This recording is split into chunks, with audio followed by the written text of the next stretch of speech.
to Labuan Bajo, dan sekarang saya sudah bersama kapal Arua Pinisi mau berlayar ke spot Manta. Ternyata Mantanya sudah dapat, dia ada di bawah, di dalam sekali juga. Jadi hari ini kita beruntung sekali ketemu Manta. Sekarang saya sedang berada di Tanjung Toro Sonco, dan kali ini saya mau ikutan masyarakat sini mencari kaciput. Aduh, dia lompat-lompat itu. Saya mau dapet ini. Dapat.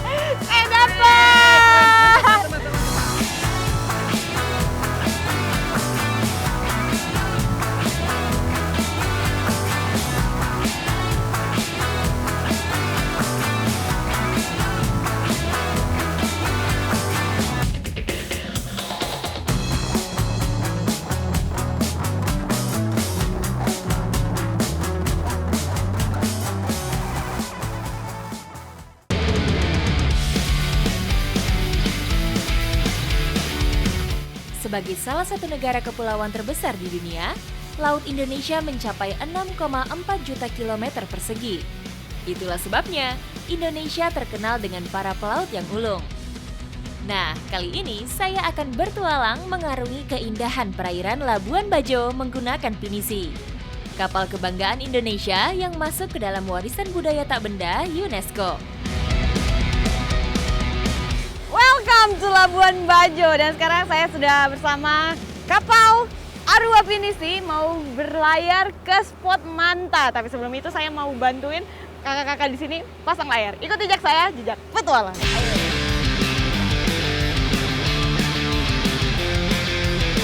Oke, tarik kakak. Oh, talinya. Oke. Wih, kencang sekali ini anginnya, betul. Oke. Ini karena memang layar ini memaksimalkan laju, jadi kita pakai layar ini biar lebih cepat. Anginnya kencang. Dan kalau mengembangkan layar seperti ini tidak boleh sembarangan, karena ini kita harus mengikuti arah angin. Kecepatan angin menjadi acuan supaya layar bisa berkembang sempurna. Kalau angin terlalu besar, justru pemasangan layar ini bisa berbahaya. Ini sudah tiga-tiganya layarnya dikembangkan, dan sekarang waktunya kita menikmati pemandangan indah di Labuan Bajo sambil menuju ke spot Mantanya.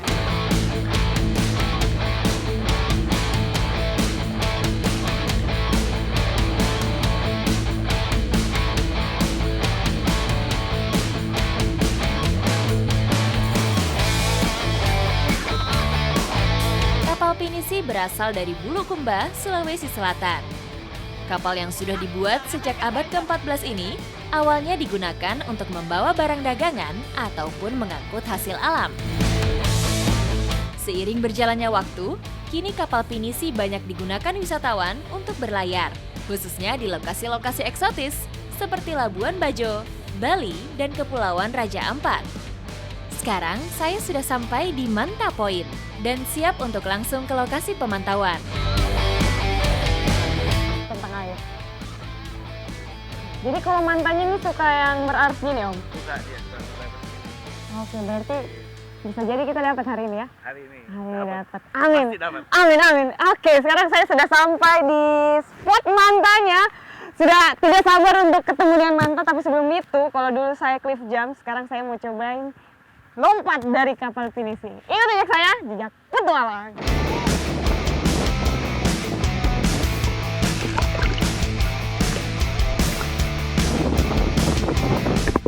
Mantap sekali ini. Berarus, tapi airnya hangat. Ini memang menjadi pantai itu harus sabar. Dan ini untung-untungan juga. Jadi kita mau lihat-lihat dulu di sekitaran sini sebelum hari ini kita datang ke pantainya. Ini juga kalau dilihat ini berarus sekali. Ombaknya cukup tinggi, jadi ini favoritnya Manta, Om ya. Itu dia. Jadi kita punya harapan hari ini. Oke, lanjut. Walaupun sudah berada di titik biasa Manta ini terlihat, namun tetap butuh kesabaran dan tergantung keberuntungan juga.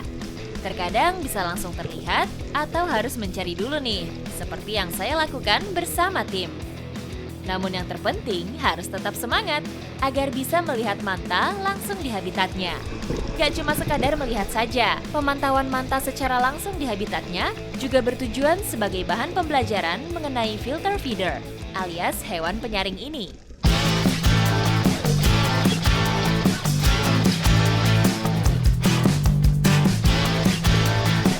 Wah, beruntung sekali saya bisa melihat langsung pari manta.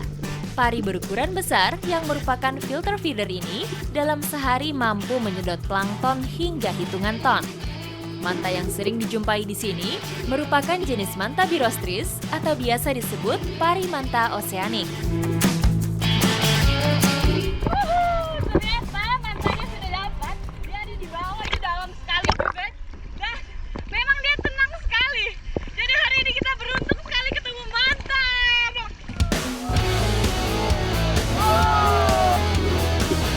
Salah satu jenis spesies pari terbesar di dunia ini bisa melakukan migrasi hingga lebih dari ribuan kilometer. Untuk melihat sea devil ini, tidak boleh terlalu dekat agar manta tidak merasa terganggu. Saat ini, situasi konservasi manta sudah dikategorikan masuk jenis ikan yang dilindungi secara penuh. Sehingga sudah selayaknya kita semua ikut menjaga dan terus melestarikannya. Ketika snorkeling di perairan Labuan Bajo, kita tidak hanya bisa melihat pari manta, namun beragam aneka biota laut bisa kita jumpai juga, mulai dari ikan-ikan hingga penyu. Membuktikan bahwa ekosistem di perairan Labuan Bajo masih sangat terjaga. Wow, di dalam terumbu karangnya juga masih sangat hidup dan bagus-bagus. Banyak banget varian ikannya juga lagi berenang-berenang. Dan memang kalau alam kita dijaga seperti ini, hasilnya di bawahnya juga bagus sekali.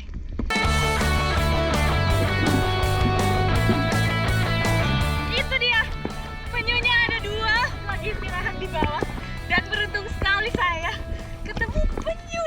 Dan tidak hanya 1, tapi tadi di sana juga udah ketemu 1 lagi. Luar biasa sekali, kaya sekali alam di Labuan Bajo.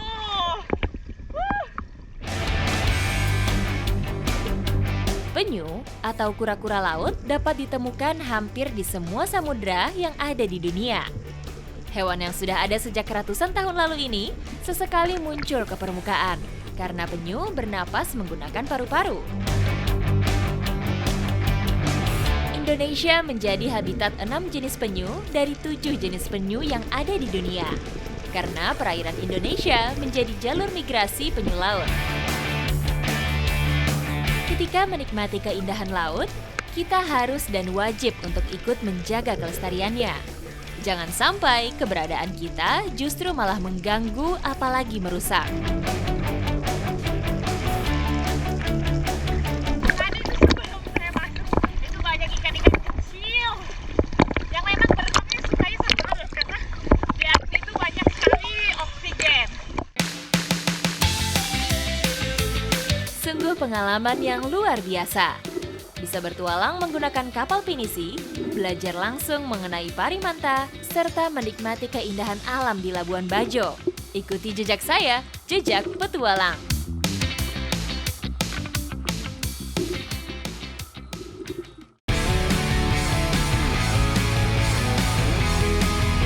Tinggal di daerah pesisir, masyarakat Desa Warloka banyak menggantungkan kebutuhan hidup dari hasil alam. Sekarang saya sedang berada di Tanjung Toro Sonco dan kali ini saya mau ikutan masyarakat sini mencari kacipu. Seperti apa itu? Ikuti jejak saya, Jejak Petualang.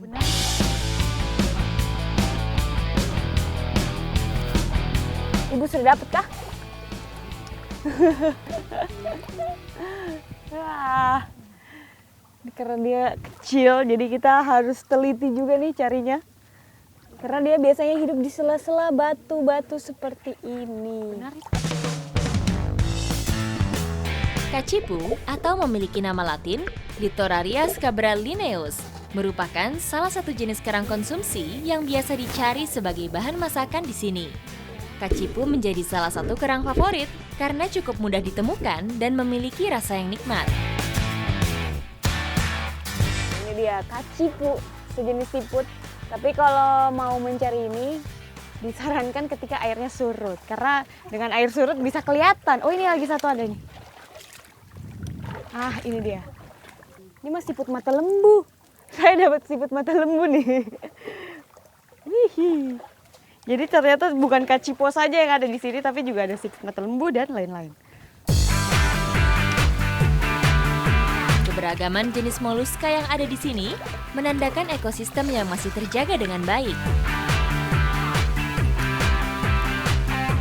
Dan ini kalau dilihat, si kacipo ini tuh dia kadang warnanya tuh mirip sama batu yang dia tempati. Jadi kalau seperti itu langsung bisa dicabut atau pakai seperti ini nih alatnya, dicungkil.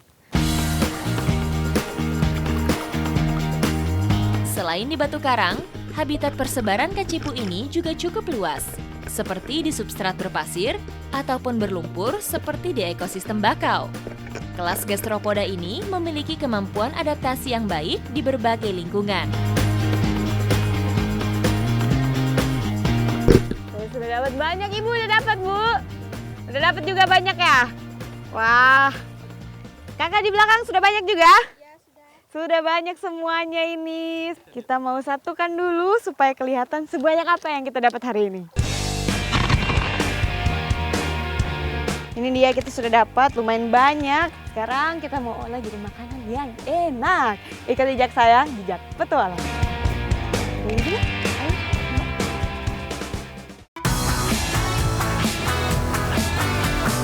Selain kacipu, bahan olahan yang hendak saya bikin juga memerlukan kelapa dan pepaya muda.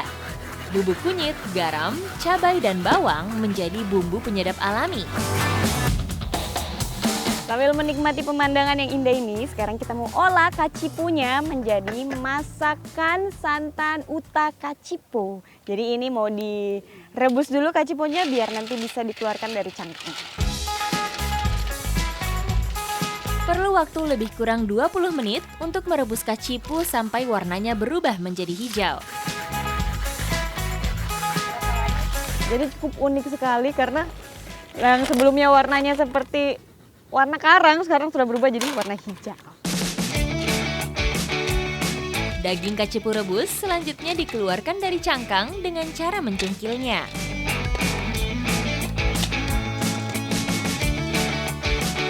Kita panaskan santannya. Kemudian selanjutnya pepaya kita rebus bersama santan.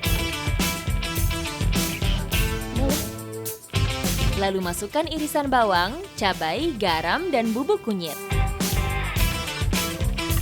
Oke, sekarang sudah lembek pepayanya, waktunya memasukkan daging kacipo. Tidak butuh waktu lama, cukup 10 menit, kacipu kuah santan pun siap disajikan.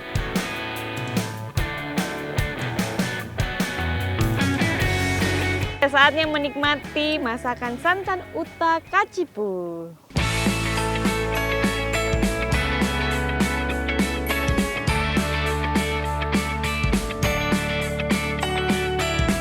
Masakan khas Desa Warloka ini memiliki cita rasa gurih yang berasal dari kuah santan.